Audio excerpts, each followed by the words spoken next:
Oke, hari ini kita akan masuk di pertemuan ke-8 terkait dengan audit manajemen. Yang akan kita bahas adalah audit proses manajemen persediaan. Kalau kita tanya tentang persediaan itu apa sih? Ini kita kategorinya berarti adalah ketika nantinya ada di perusahaan manufacturing dan juga ada di perusahaan dagang ya. Di mana persediaan ini berfungsi sebagai apa? Sebagai alat untuk mendapatkan keuntungan untuk memaksimumkan laba. Ya, karena persediaan atau inventory dimaksud untuk dijual kembali. Namanya persediaan berarti untuk dijual kembali. Nah, yang menjadi peran penting adalah di sini pada perusahaan dagang, perusahaan manufacturing dalam pengolahan proses persediaan itu kudu wajib diawasi atau dengan kata lain harus dimanajemenkan. Nah, salah dalam memposisikan dari satu persediaan maka akan berakibat fatal. Kenapa saya bilang? Iya, kenapa berakibat fatal? Karena nantinya akan mempengaruhi kelangsungan hidup perusahaan. Contoh yang gampang. Dalam audit ini kan kita menilai istilah 3E ya. Ekonomis, efisiensi, serta efektivitas. Kalau dia tidak ekonomis, contoh, dia tidak bisa mendapatkan sumber daya bahan baku yang maksimal tapi dengan harga yang minimum. Terus kalau nanti ada barang cacat gitu ya, itu dari segi ekonomis dulu deh. Dia bahan bakunya nggak dapet yang sesuai dengan standar tapi dia juga mahal gitu mungkin ya. Nah, dengan hal ini ketika dia dari bahan baku tersebut untuk menjadi persediaan atau persediaan barang jadi yang kita beli misalkan gitu ya. Ternyata relatif harganya mahal, maka untuk menentukan harga jual ini kita akan kesusahan. Ketika akan kesusahan dalam menentukan harga jual, maka berakibatnya adalah produk ini bisa jadi tidak laku di pasaran. Apalagi sekarang punya banyak saingan gitu ya. Contoh yang gampang, tadinya eh, kalau kalian pernah dengar ya es kepal Milo gitu ya, itu kan produknya waktu dulu viral dan booming ya. Ternyata ya dengan adanya es kepal Milo tersebut tadinya memang bagus gitu loh, akan tetapi ketika tidak di manage persediaan tersebut, contoh dalam menentukan harga jual karena harganya relatif mahal ya, relatif harga mahal waktu itu ya, es kepal Milo dengan kecil segitu harganya 8 sampai 9.000. Coba deh jualnya adalah seperti di jajanan-jajanan di SD misalkan contoh 3.000, 4.000 dan lain-lain misalkan seperti itu. Nah, ini yang menjadi berakibat tadi banyak sekali gerai-gerai yang tutup ya gitu ya. Nah, ini dalam menentukan persediaan kita juga harus tentukan mana dari produk tersebut yang akan kita jual. Namanya persediaan, jangan sampai bilang gini ya, Pak, persediaan itu apakah penting? Penting banget, tadi sudah bilang ya, penting banget dalam lingkungan bisnis, terutama di perusahaan dagang dan perusahaan manufacturing.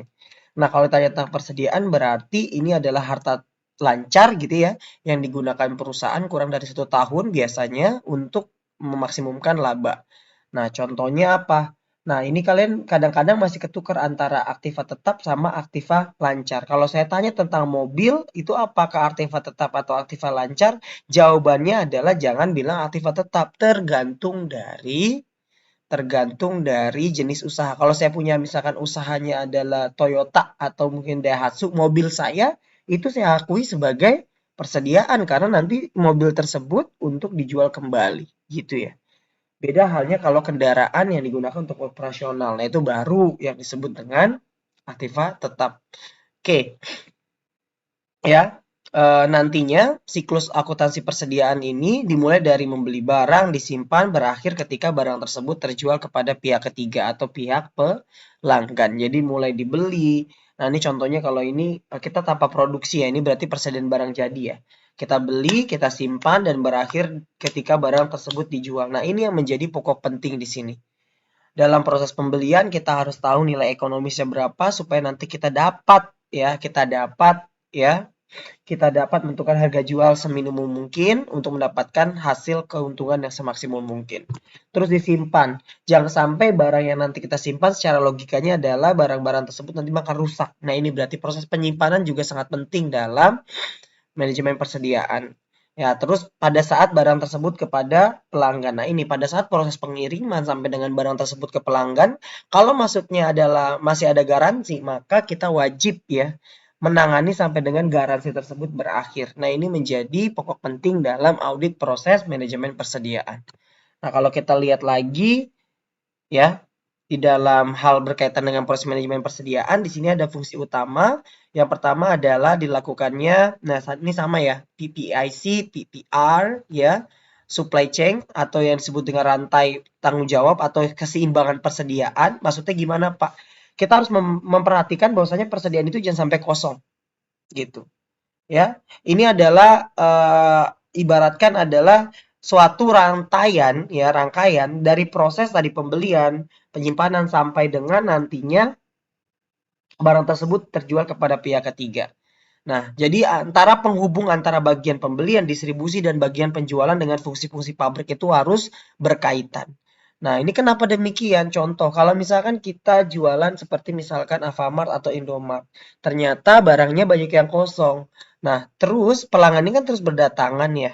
Ketika pelanggan terus berdatangan terus barangnya kosong terus menerus, apalagi sampai dengan lebih daripada 1 hari. Nah, ini menjadi masalah dalam satu perusahaan. Makanya kalau misalkan kalian pernah dengar gitu ya, di Alfamart dan Indomart itu udah mengadopsi sistemnya sudah berbasis automatically. Jadi contoh barang yang tersedia ada di sana itu langsung terkontrol di pusat. Jadi pusat itu tahu terkait dengan berapa banyak persediaan yang ada di Indomaret A, Indomaret B, dan lain-lain itu tahu gitu loh. Jadi sehingga pada saat dia mengirim pun boleh langsung mengirimkan ketika persediaan tersebut kosong gitu ya. Jadi memang dalam hal ini peran dari manajemen persediaan itu wajib diketahui karena semakin kita tidak melakukan manajemen gitu ya, maka semakin kita tidak terkontrol dalam masalah uh, persediaan. Karena kalau nanti tidak terkontrol maka 3E ini nggak akan tercapai. Ya, tadi seperti itu. Terus pada saat misalkan ya manajemen tadi terkait dengan penyimpanan gudang. Kalian tahu ya, dalam manajemen gudang tersebut gitu ya, kalau kita ibaratkan kan ada biasanya dus-dus itu nggak boleh lebih dari 2 tingkat atau 5 tingkat atau 8 tingkat. Nah itu harus sesuai, nggak boleh kita melebihkan dari batas ketentuan tersebut karena akan ada potensi resiko barang cacat. Nah ini atau enggak penyimpanannya. Kalau misalkan penyimpanannya harus di suhu ruangan yang dingin ya suruh di ruangan yang dingin. Misalkan Yakult. Yakult kan dia harus ada di lemari es ya atau freezer jangan freezer apa kulkas gitu ya atau ya pokoknya intinya adalah lemari es ya. Nah, dengan suhu misalkan 10 sampai dengan 5 derajat gitu kan ya. Ini harus simpan tersebut kalau kan kalian pernah kemarin ke pabrik Yakult kan. Jangan dibeli ketika Yakult tersebut di warung-warung dan juga kena sisa paparan sinar matahari kan begitu kan dikasih tahunya kan. Jadi kalian belilah Yakult-Yakult di tempat-tempat yang betul-betul penyimpanannya benar gitu. Karena khasiatnya bakal berkurang secara drastis. Nah, ini terkait dengan manajemen persediaan tersebut. Nah, terus gudang bahan baku. Nah, ini berfungsi untuk menerima, menjaga, dan mengeluarkan bahan baku serta mengamankan bahan baku dari kerusakan atau usang terutama dari pencurian. Nah, ini menjadi fungsi utama dari gudang bahan baku. Jadi kalau misalkan kalian ditanya bagian gudang ini untuk apa, ya pasti salah satunya adalah menerima, menjaga, mengeluarkan. Ya, kita menerima barang, kita menjaga barang, sama mengeluarkan barang. Jadi kalau ada terkait dengan barang baku yang rusak, ya yang disalahkan adalah bagian gudang bahan baku gitu ya. Jadi memang nggak bisa sembarangan. Kadang-kadang kalau kalian pernah lihat di pabrik ya, atau sering nonton si Unyil tuh, ketika misalkan di pabrik sosro atau apa, kita harus pakai topi, kita harus di sterilisasi. Nah itu untuk apa? Menjaga bahan baku gitu. Jadi memang dalam hal ini kita nggak bisa gitu ya. Kita nggak bisa bilang bahwasanya ya sudah bahan baku biarkan aja seperti itu. Enggak, harus dicek juga, controlling namanya. Dicek juga ya, apakah ada jamur atau tidak di bahan baku tersebut, ataukah ada potensi kerusakan atau tidak itu terkait dengan yang ada di bahan baku. Jadi memang dalam hal ini eh, kalau dari segi dari segi gudang itu dilihat dari segi ekonomisnya, misalkan contoh dia dalam menentukan AC-nya AC sentral atau tidak, pendinginnya sentral atau tidak. Nah, ini menjadi salah satu nilai ekonomis. Bagaimana pembentukan gudang bahan baku itu seperti apa? Apa kapasitasnya berapa gitu. Nah, ini terkait dengan pembangunan gudang gitu ya. Jadi memang dari segi ekonomis dilihat ekonomisnya berapa biayanya. Ya, kalau misalkan biayanya dikeluarkan lebih besar, lebih baik minjem gudang orang. Ya gitu, intinya seperti itu. Atau mungkin dari segi efektivitasnya ternyata bahan baku ini, gudang bahan baku ini banyak banget produk-produk yang usang atau cacat. Nah, itu berarti nggak efektif sama efisiensi nggak juga gitu ya. maka bukannya barangnya tersebut malah tahan lama, malah jadi rusak gitu. Nah, ini menjadi permasalahan. Nah, kalau bagian pabrikasi atau produksi ya pasti menghasilkan produk sesuai dengan kriteria. Ya, sesuai dengan kriteria. Jadi kalau misalkan ditanya tentang pabrikasi atau produksi, kita nggak bisa nih. Makanya kan kadang-kadang kalau kalian lihat di pabrik Yakult itu dicicipin dulu tuh. Ya, lihat tesnya gimana, dilihat mikrobanya gimana. Itu harus bertanggung jawab dari hal tersebut. Kualitas rasa itu nggak boleh berubah. Apalagi kalau di pabrik ya. Kalau orang rumahan sih, kalau misalkan kita jualan barangnya rumahan, maksudnya kita bikin sendiri, gitu ya. Itu relatif harga apa rasanya kan agak jauh beda. Tapi sebenarnya nggak boleh. Makanya kadang-kadang yang penjual yang betul adalah dia melakukan standarisasi dalam masalah satuan ukuran produksinya. Misalkan dia butuh, misalkan bikin kue deh yang gampang, tepung terigunya berapa. Jadi jangan asal masukkan gitu ya. Terus gulanya berapa, harusnya memang terstandarisasi. Makanya kalau dalam bagian pabrikasi atau produksi, sebaiknya digunakan rumus baku. Jadi siapapun nanti yang keluar dari, misalkan contoh kita punya usaha, siapapun yang keluar kita udah tahu gitu ya. Standarnya gimana. Sama halnya kayak misalkan di McDonald, terus KFC, CFC gitu ya. Rasanya itu harusnya sama. Kalau nanti ada McDonald atau KFC yang beda, berarti tanyakan kenapa rasanya bisa beda. Gitu. Karena kadang-kadang saya begitu juga. Kok rasanya bisa beda sih, yang sini manis, sini bukan manis, di sini biasa, yang satunya lagi kok pedas. Nah, ini menjadi masalah nih. Gitu. Itu boleh disampaikan kepada manajemen. Gitu. Nah, untuk menilai apa? Efektivitas. Kalau ditanya tentang efektivitas, ini berarti terkait dengan rumus ya. Rumus efektivitas berarti kan output dibagi dengan input. Semakin tinggi, semakin bagus berarti. Efektif berarti. Misalkan contoh, efektivitas kalian mau lihat dari tadi KFC ya. Berarti kalau efektivitas terkait dengan penggunaan bahan baku, outputnya berapa gitu ya, inputnya berapa. Nah, ini kalau misalkan terpakai semua dan tidak ada yang mubazir, itu namanya efektif dari segi bahan baku. Nah, begitu juga dengan hasil yang produknya tersebut. Kalau efisiensi ini terkait dengan produk gagal ada atau tidak nantinya prosesnya gitu. Nah, kalau terkait dengan efisiensi sama output dibagi dengan input, sedangkan kalau ekonomis sama output dibagi dengan input, tapi semakin kecil makin bagus kalau ekonomis. Beda. Kalau efisiensi sama efektivitas semakin besar semakin bagus, kalau ekonomi semakin kecil semakin bagus. Ya, makin kecil semakin bagus. Nah, ini ada gudang barang jadi. Di sini pengiriman barang perlu diantisipasi dari indikasi pencurian atau penggunaan yang tidak diotorisasi saat akan dikirimkan kepada pelanggan. Nah, ini gudang barang jadi. Lalu kalau tadi gudang bahan baku, kalau gudang bahan jadi ya pasti adalah proses gudang penyimpanan saja gitu loh. Kayak misalkan sebelum Yakult atau um, Sosro atau mungkin Coca-Cola itu sudah hasil diproduksi. Nah, itu kan di packing. Nah, di packing itu baru dimasukkan ke dalam gudang barang jadi. Nah, ini harus di scan barcode. Makanya setiap kardus itu ada barcode-nya supaya kenapa kita tahu yang keluar itu barcode nomor berapa. Kalau nggak keluar berarti ada yang dicuri atau tidak. Nah, ini yang menjadi yang menjadi sasaran kalian gitu loh. Jadi memang kalau kalian jadi auditor jangan bilang oh barangnya bener keluar, terus cara ngeceknya gimana? Itu setiap kardus tuh kalau yang perusahaan-perusahaan udah besar itu ada barcode-nya. Jadi ketika keluar itu ke barcode, barcode, barcode, barcode. Jadi ketika ada barang yang nggak ke barcode berarti barangnya kemana gitu. Nah, itu menjadi potensi yang tadi bisa kalian ungkap. Apakah ada barang yang tidak diotorisasi atau ada indikasi pencurian.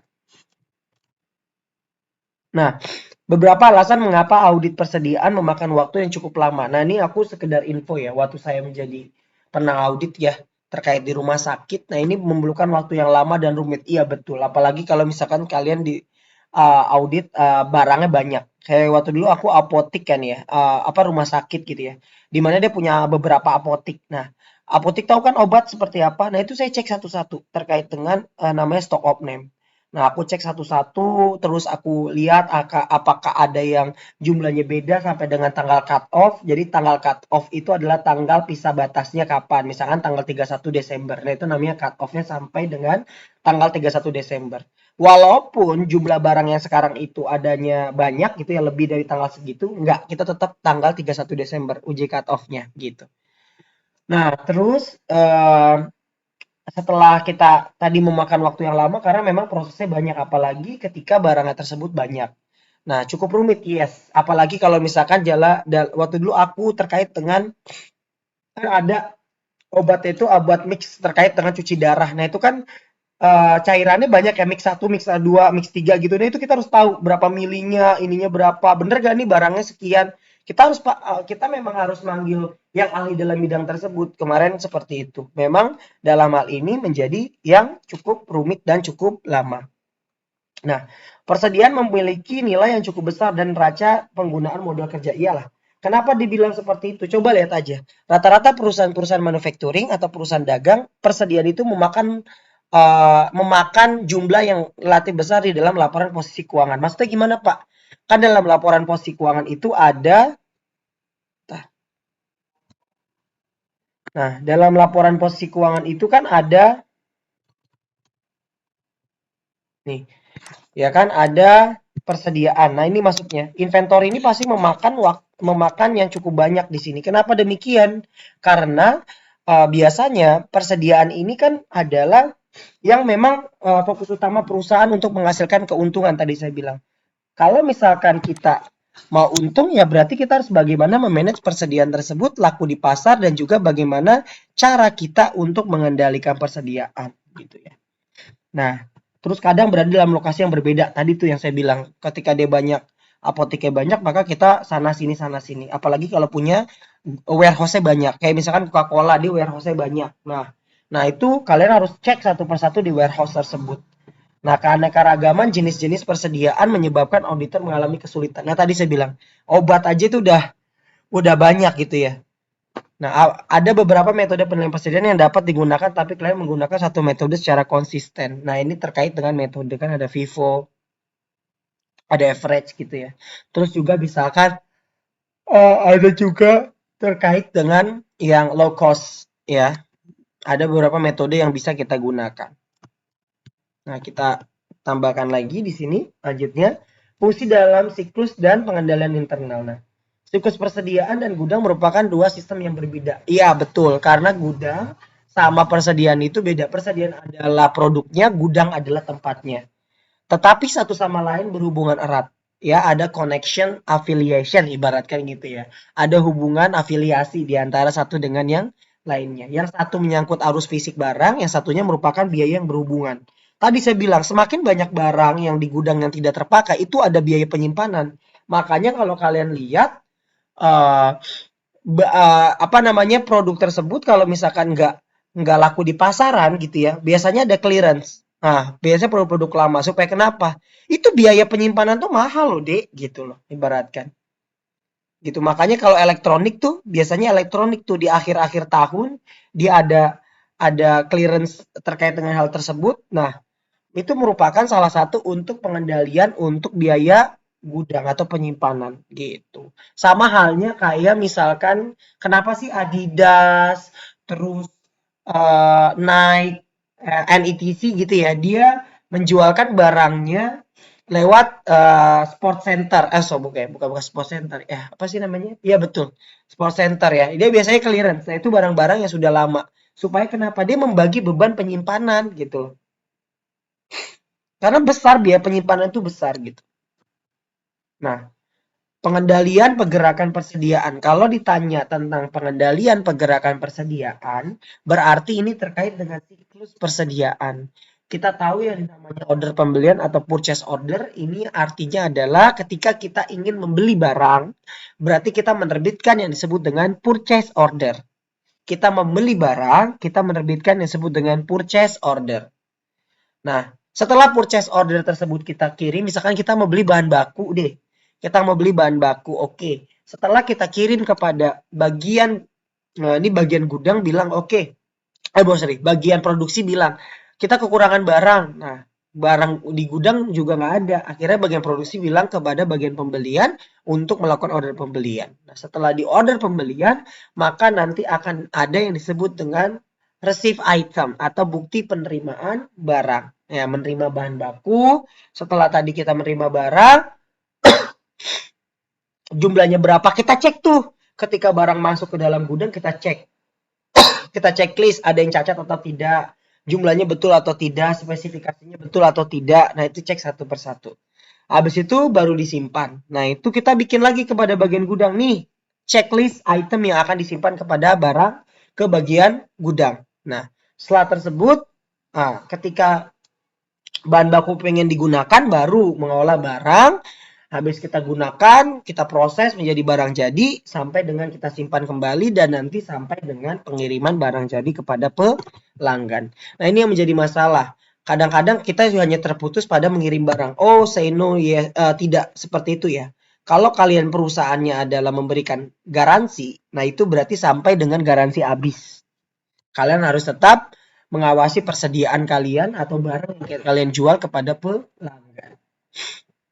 Tadi ya, pemisahan tugas kunci atau fungsi manajemen persediaan harus dipisahkan dengan fungsi akuntansi biaya. Supaya kenapa? Supaya tidak adanya manipulasi anggaran atau yang disebut dengan manipulation for the cheating inventory ya. Jadi kita jangan sampai adanya ibaratkan apa yang tadi saya bilang ya, ibaratkan ada potensi untuk barang hilang. Nah, itu jangan sampai. Bagian gudang harus persediaan harus dipisahkan dari bagian akunting biaya ini juga. Supaya dia tahu bagian gudang hanya fokus untuk menerima barang dan mengeluarkan barang. Bagian akuntansi biaya kan terkait dengan pembebanan. Nah, ini harus dipisah. Kalau perusahaan yang besar harusnya dipisah. Tapi kadangkala perusahaan-perusahaan yang kecil gitu ya untuk membayar gaji pegawai saja agak kesulitan, akhirnya dijadikan satu gitu ya. Tapi sebenarnya dalam secara konsep harusnya dipisah karena akan menimbulkan potensi korupsi di situ. Nah, fungsi akuntansi biaya dipisahkan sama tadi fungsi pengawasan fisik harus dipisahkan dari manajemen persediaan dan fungsi persediaan. Nah, ini menjadi masalah dari yang harus segera dipisahkan. Kalau nggak dipisahkan ya nantinya akan ada potensi yang tadi saya bilang gitu ya. Nah, ini jenis-jenis dokumen. Tadi sudah bilang ya, order pembelian ini dokumen order pembelian. Terus laporan penerimaan bahan baku, laporan pengeluaran bahan baku, laporan jadwal produksi, laporan penerimaan barang jadi, sampai laporan pengiriman barang. Oke, ini tugas kalian. Coba kalian simulasikan seakan-akan kalian punya produk barang, ya. Kalian misalkan punya produk barang, kalian coba bikin ke ketujuh laporan ketujuh terkait dengan jenis dokumen tersebut. Nah, misalkan jualannya adalah kerupuk misalkan kayak gitu ya. Nah, saya mau beli kerupuk nih, gitu kan. Kalau kerupuk itu bahan bakunya apa sih? Oh, berarti kan intinya adalah kalau kerupuk kulit berarti kulit sapi. Nah, ini saya order contoh pembelian kerupuk, tadi kulit sapi dan lain-lain. Sampai dengan nanti laporan pengiriman barang jadi. Terserah kalian. Kalian mau produksi apa? Ini contoh dokumennya. Nanti kalian gimana contoh dokumennya? Silakan cari di internet boleh atau nanti nunggu dari saya juga nggak masalah. Kemungkinan nanti after saya ngajar ini ya, ngasih ini, hari ini juga saya akan kirim kepada kalian gitu ya. Diingetin saja. Nah, ini terkait dengan jenis dokumen yang kalian akan buat gitu ya. Jadi nanti kalian tahu celahnya di mana, ininya gimana gitu ya. Nah,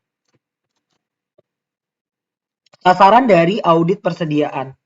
Ya, sasarannya adalah tujuan dari audit persediaan adalah untuk mendapatkan memastikan bahwa bahan baku, barang dalam proses, barang jadi, HPP telah dicatat secara wajar dalam laporan keuangan. Ini kalau terkait dengan audit finansial. Kalau kita enggak, tujuan audit persediaan kita adalah untuk menilai efisiensi, efektivitas, serta ekonomis.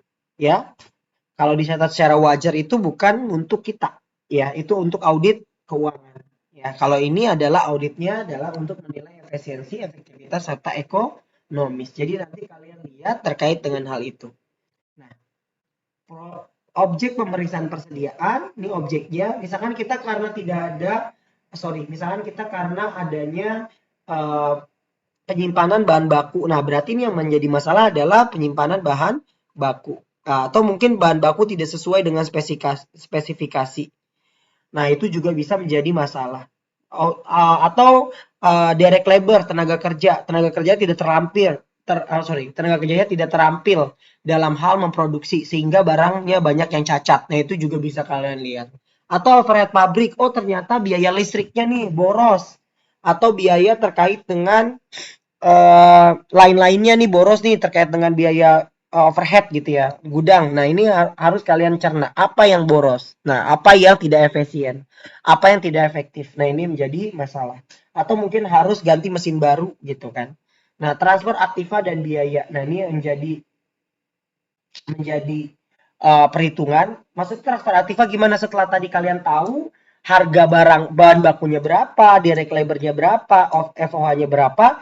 Nah, kalian untuk menentukan persediaan harga pokoknya berapa. Nah, itu transfer ke aktiva kan. Setelah tadi kita barang dalam setengah jadi, kita transfer ke dalam barang jadi itu jumlahnya berapa. Nah, ini harus menjadi menjadi apa yang menjadi harus kalian pikirkan. Terus biaya-biaya apa saja yang timbul gitu ya.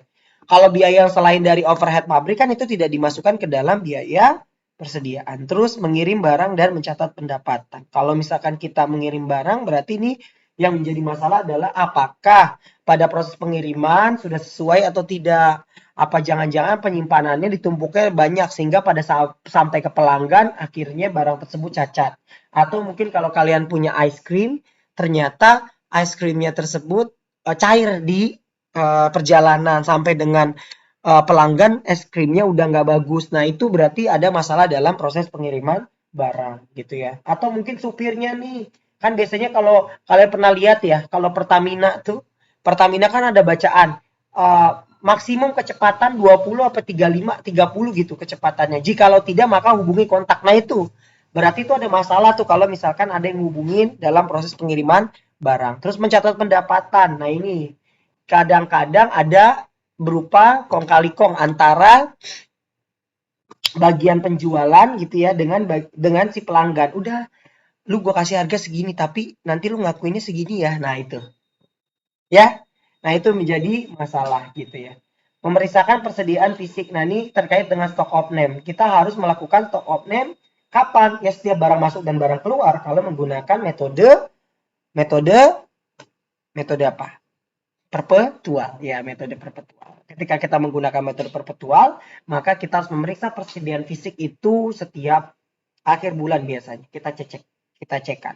Karena setiap barang masuk dan barang keluar kan kita catat sebenarnya.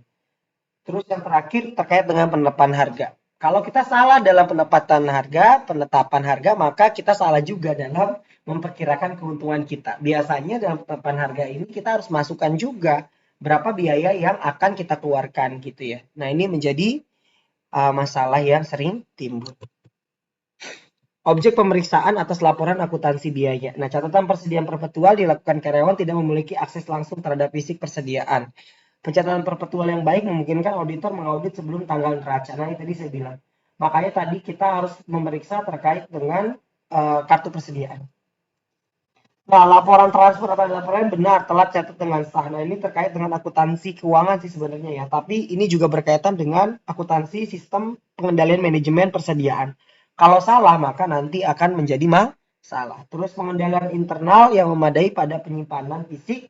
Yang terakhir, catatan mengenai biaya per unit untuk menghasilkan biaya akurat semua hasil produksi. Nah, ini kalian tadi hitung kan terkait dengan biaya-biaya tersebut. Kira-kira harga beli barang kalian berapa, nanti kalian jual harganya berapa.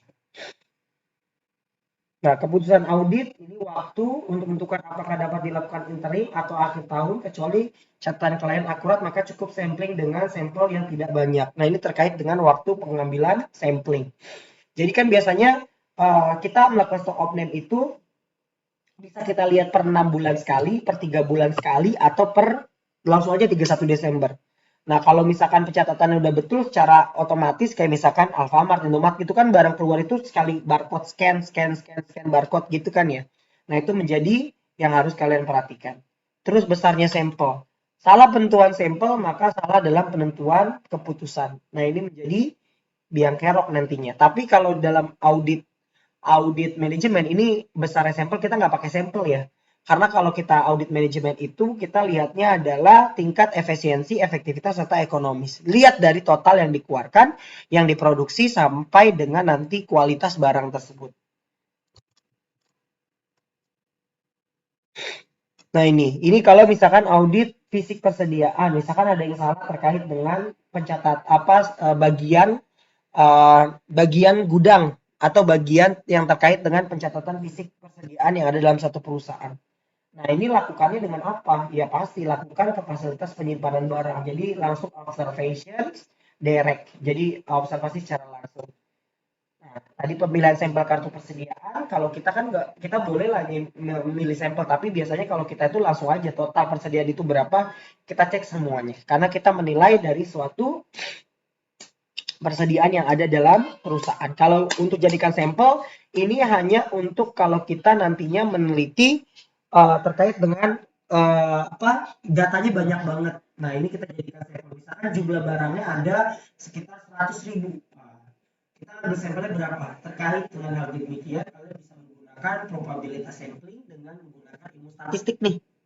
Nah, jadi sampel tersebut yang kita ambil berapa persen? Misalkan kita ambil 5%. Nah, itu kalian tinggal ambil dari total populasi nanti rumusnya N per 1 ditambah 1 plus N pangkat N kalau nggak salah gitu ya. Rumus Slovin namanya. Nah, itu bisa menggunakan rumus tersebut. Nah, amati, tanyakan kepada manajemen. Yang terakhir adalah kenapa barang tersebut bisa rusak kalau misalkan ada terkait dengan barang yang direturnya banyak. Oke, jadi tugas kalian yang pertama tadi ya bikin dokumen ya, dokumen terkait dengan siklus akuntansi persediaan seakan-akan kalian itu adalah kalian itu adalah perusahaan yang menghasilkan suatu produk. Jadi kalian bikin terkait dengan dokumen tersebut. Nah, setelah itu nanti nah ini memang harus terjun langsung sih. Nanti akan saya pertama tugasnya itu dulu deh.